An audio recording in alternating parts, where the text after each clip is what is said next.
እንደነበሩ ተደማጭ እንዳልነበሩ ያሰማል። ምንም እናንሳው ፕሮፌሰር በጣም ጥሩ እኔ ሪያሊቲው በደንብ እንትን ማለት ማገናዘብ አለብን። ለዳይቨርት ለማድረግ ነው የሚለውን እኔ እቃወማለሁ። ለምን ብትል ይሄ እኮ የኢትዮጵያ ኢኮኖሚያችን እየገሰገሰ ህዝብ ብዛታችን እየጨመረ ሲሄድ እኮ አሁን አስበንበት አቋም ወስደን ካልፈታን ፈተው አንድ ሁለተኛ ሌሎቻችን ኮታ አድርገን እንተውላቸው የመንግስት ደግሞ ኃላፊነት ምንድን ነው እና የምሁራኑ ውስጥ ያለ ኃላፊነት መነጋገር አቋም ያዝ አላደለም መተጋገዝ እንደ አንድ ኢትዮጵያዊ ቤተሰብ አንድ አቋም ያዝ። ይህ ችግር ካልተፈታ እዳ ነው የምናስረክበው ለልጆቻችን። እዳ ብቻ ሳይሆን ነፃነታቸውንም እያጡ ነው የሚሄዱት። ከነፃነታቸው ላይ እየተሸራረፈ ነው የሚሄደው። ለምን ማንቁርት የሚያዙ ሁኔታ አለ አሁን መጀመሪያ ወደፊት ግን በሚደረገው መሰሪ አካሄድ ውስጥም ውጭ መመደገፍን የመሳሰሉ መበታተን ሁኔታ ዘላለም ኢትዮጵያ ተኮላሽታ የጅምታይ በትናንሽ ታሪክ ወለዳቸው አርቲፊሻል ሀገሮች ቁጥጥር ስር ምትወርቅ ትሆናለች። እነሱ ደግሞ አሁን እኮ እንዳው መጥራበስ ዲክቴት የማድረግ ሁኔታ ከሆንማ ኢትዮጵያ ፖለቲካ ውስጥ ፖለቲካ ውስጥ በደንብ ዲክቴት ያው ጀመሩ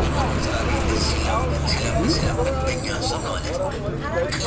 ጥሩ ጎረቤት እንደሚባለው ጎረቤት ቢኮን ኖሮ እንዲህ ሶሉሽን የእኛ ህመም እንዴት ያሰማቸው ከእኛ መጓጋር በነጻ ጋር ጭፍና ቴክን አለለም ሲቹዌሽን ለመፍጠር ስለዚህ ሁኔታ አለ። እኔ ሌላ ምሳሌ መለሳለሁ። ጅቡቲ ከ95% ከእርሱ በላይ ምን ጋራንቲ ያለን የዛሬ 3 ዓመት የዛሬ 5 ዓመት የዛሬ 10 ዓመት ጅቡቲ ባለችበት ሁኔታ ትቀጥላለች? ምንድን ነው ጋራንቲያችን? አለን ወይ? መለሱ።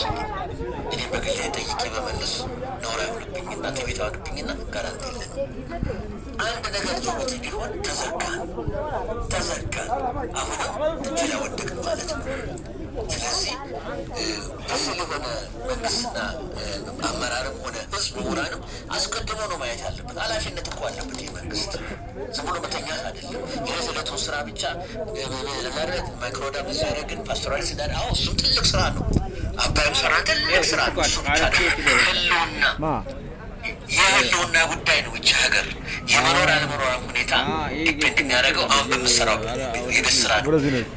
አድዋ ላይ እኮ በባዶ እግሩ ሄዶ ደሙና አጥንታቸው ከስክሰው ባያቆዩ ኖሮ እኮ ኢትዮጵያ ዕጣ ፈንታ ሌላ ነበር። አሁን ሌላ ነበር። የተለያየ ሀገር የተለያየ ቅኝ ግዛት የተለያየ ነው እንትን ነበር።